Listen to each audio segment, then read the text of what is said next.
राणा फ़हीम अशरफ साहब, राणा जी जितनी मतलब डिसेंट परफॉर्मेंसेस देना शुरू हो गए ना, उतनी डिसेंट और लॉजिकल बातें भी करना शुरू हो गए हैं। अभी रिसेंटली ना एक पॉडकास्ट में राणा जी से सवाल किया गया बाबर आजम के प्लेइंग स्टाइल के बारे में। अच्छा, राणा साहब ने ना बड़ी ज़बरदस्त तरीके से ना इनगल्फ किया है बाबर आजम के प्लेइंग स्टाइल को। राणा साहब कहते हैं कि देखें जी, बाबर आजम जिस किस्म की शॉट्स खेलता है ना, ठीक है, उस तरीके की बैटिंग अगर आप मुझे कहेंगे ना करो, वो मेरे लिए पॉसिबल नहीं है। मैं उस तरीके से बैटिंग नहीं कर सकता।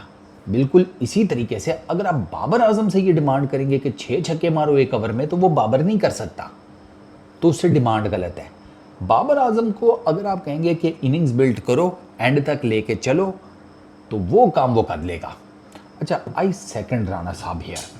मैं ये कहता हूँ, ये जो चीज़ है ना इनिंग्स बिल्ड करने वाली, ये देखो यार, ये T20 में तो पॉसिबल नहीं है। क्योंकि T20 में ना अब दुनिया पता है क्या कर रही है, दुनिया जा रही है टुवर्ड्स ऑलराउंडर्स। दुनिया जा रही है फुल टाइम पावर हिटिंग के ऊपर। दुनिया जा रही है भाड़ में गया, फ्रंट फुट किधर है, बैक फुट किधर है, ये वो। दुनिया कह रही है भाई खड़े खड़े बैट स्विंग अपना इतना पक्का करो। जैसे बेसबॉल का बैटर जो होता है, वो जिस तरह उसका बैट स्विंग है ना, आप नोट करें, ये मैक्सिमम आपके जितने T20 के इस टाइम बड़े बड़े कुल्हाड़े हैं ना सर, आप जाकर चेक कर लें, ये सारे के सारे बेसबॉल कोचेस को लेकर बैठे हुए हैं कि हमारा बैट स्विंग बेसबॉल की तरह का करो। हेनरिक क्लासन ने, एक प्रोफेशनल बेसबॉल का प्लेयर है, उसकी सर्विसेज ली हुई हैं अपना बैट स्विंग बेस्ट करने के लिए। और आप क्लासन का बैट स्विंग देख लें, फिर क्लासन की टांगें कहाँ हिलती हैं, कोई फ्रंट फुट नहीं, कोई कुछ नहीं, ये वो खड़े खड़े मारता है बस वो। आप टिम डेविड को देख लें, आप निकोलस पूरन को देख लें, जितना इस टाइम मेजर हिटर है ना क्रिकेट बॉल का, वो खड़े खड़े मारने वाले चक्कर में होता है।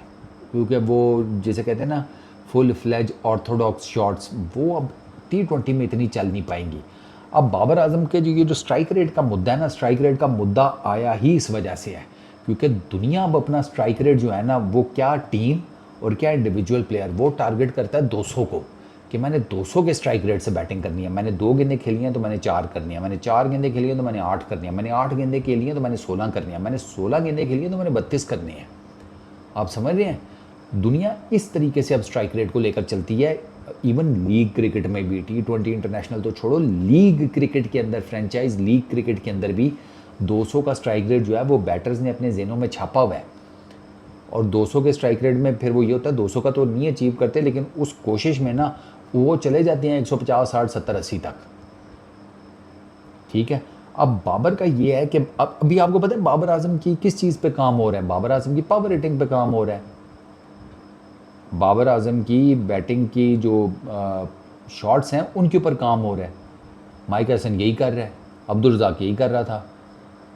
तो बाबर आजम की ये जो पावर हिटिंग है ना, मैं ये नहीं, मैंने तो उस दिन भी कहा था, मैं कहा ये ना सोचें कि बाबर आजम की क्रिकेट ख़त्म हो गई है या उसकी T20 क्रिकेट ख़त्म हो गई है। उसको थोड़ी सी अडेप्टेशन करनी है मॉडर्न T20 के हिसाब से।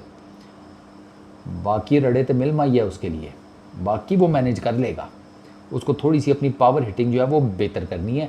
और अगर बाबर आजम को लगता है कि नहीं यार ये थोड़ा मुश्किल काम है, तो ठीक है, T20 ना खेले, वो ODI क्रिकेट है, आपकी टेस्ट क्रिकेट है, उसमें तो आप बाबर आजम जिस तरीके से खेलता है, I am happy with it. ठीक है, लंबा लेकर चले। मैं तो हमेशा कहता हूँ कि आपको अगर ये लगता है ना कि बाबर आजम मैच विनर नहीं है, या आपको मैच नहीं फिनिश करके देता, कोई इशू नहीं है, आप बाबर आजम की इनिंग्स के गिर्द बिल्डअप कर लो ना। बाबर आजम की इनिंग्स के गिर्द बिल्डअप कर लो कि यार बाबर आजम अगर बीच में लेकर चल रहा है मिडल ओवर्स में, तो फिर उसके साथ एंड के ऊपर कोई ऐसा हो जो एक एंड से मार धाड़ करनी शुरू कर दे। अगर आप पहले बैटिंग कर रहे हैं तो स्कोर रेस कर दे, अगर आप सेकंड बैटिंग कर रहे हैं तो आपके लिए चेजिंग आसान कर दे। जैसे एक नाम जो इमीडिएट मेरे जेहन में आता है वो अक्षर पटेल का आता है, वो लोअर मिडल ऑर्डर में यही करता है, बल्कि इनफैक्ट मिडल ऑर्डर और लोअर मिडल ऑर्डर दोनों में वो ये काम करता है। उसने कई ऐसी इनिंग्स खेली भी हुई हैं जहाँ पर उसने आकर रन्स इंडक्ट किए और वो runs at the end of the day match में बहुत क्रूशल साबित हुए। तो यही काम पाकिस्तान का कोई ऑलराउंडर कर ले, राणा साहब खुद कर लें। एक बात कर रहा हूँ, एक आइडिया पिच कर रहा हूँ ना मैं, ज़रूरी नहीं है राणा साहब, आप राणा साहब की जगह आप किसी और ऑलराउंडर को देख लें।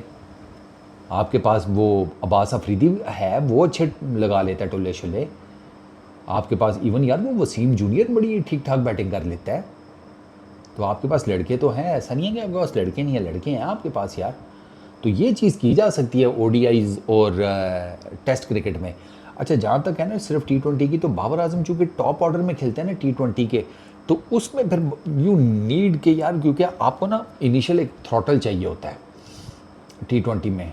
जो आपको मिलता है, आपका जो पावर प्ले होता है ना 6 ओवर्स का, उसमें वो जो थर्स्ट होता है, वो जो थ्रॉटल होता है, वो जो पुश होता है, वो आपको चाहिए होता है जस्ट टू मेक श्योर। अब टीम्स क्या करती हैं, वो 6 ओवरों में ना मार धाड़ करती हैं।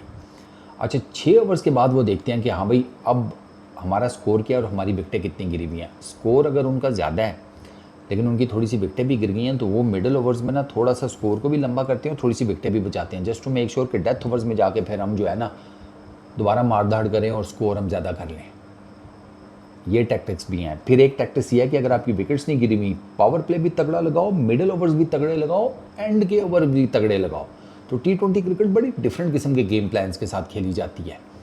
तो अगर बाबर आजम को T20 खेलनी है और बाबर आजम को लगता है कि वो T20 में अभी मतलब चल सकते हैं, उसमें बाबर आजम को सिर्फ अपनी पावर हिटिंग बेहतर करनी है और कुछ भी नहीं। बाकी Babar Azam is all good, ठीक है। बाकी वो जो बाबर आजम के है ना, क्या उसको कहेंगे यार, वो ले पालक बच्चे, जिनको ये लगता है कि मैं बाबर आजम का नाम तमीज़ से लिया करूं, अगर मैं ना लूं तो क्या होगा, बोलो क्या होगा। चलो सोच के बताना। आज के लिए इतना ही, इस वीडियो में इतना ही। Peace out.